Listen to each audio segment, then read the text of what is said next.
Welcome to episode 6 on hearing protection and the noise reduction rating. My name is Dr. David Ayers, and this is the Occupational Safety Leadership Podcast.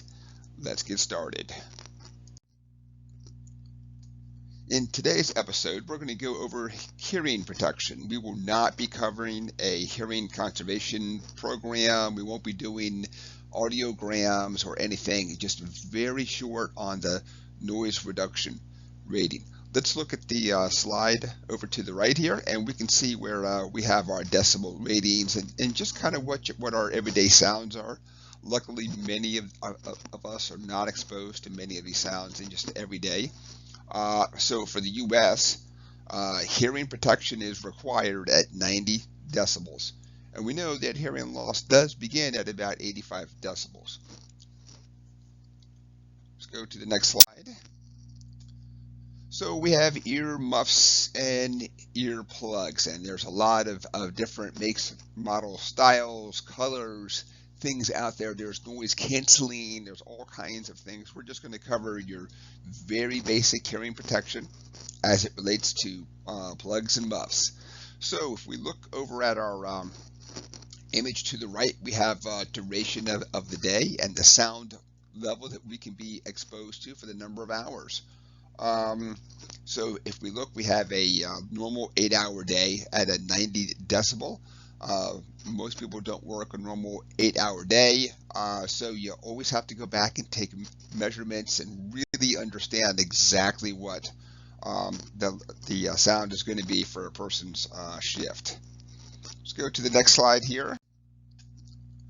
Noise reduction rating. So we've looked at earplugs and ear muffs and read on the side, and it may say something like NRR equals 30 or 28 or some kind of number that's there.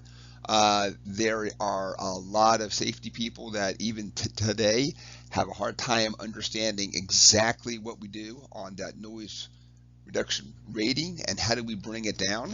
So I have run into people who think that if it says 33 on the side and their sound is 100, they actually believe it's at 67.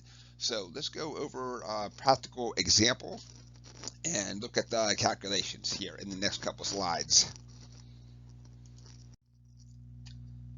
So let's take this practical example. So this is at a concrete plant on the back of a tail pulley. So in this practical example, we've done the measurements and all that stuff, and it comes back at 100 decibels then. So the ear muffs, which people will wear in these places where the noise are high, has a noise reduction rating of 33. So we plug this into the formula. So 33 outlined in red is always going to be what we plug in depending upon the noise the reduction rating of either the plugs or the muffs. -7 divided by 2 equals 13. So I did this one also because it's nice, easy math too. It's really, it was really simple to go back and do. So if we start off with 100 decibels then, and we minus 13, which is our answer from the practical example here, we come back with 87 decibels then. So we know that we've lowered it underneath the 90. Let's go on to the next slide, and I think that's it. Thank you so much for joining me on episode 6, where we discussed hearing protection and the noise reduction rating. For more of these safety shorts, please come back to the Occupational Safety Leadership Podcast. My name is Dr. David Ayers. Have a safe day.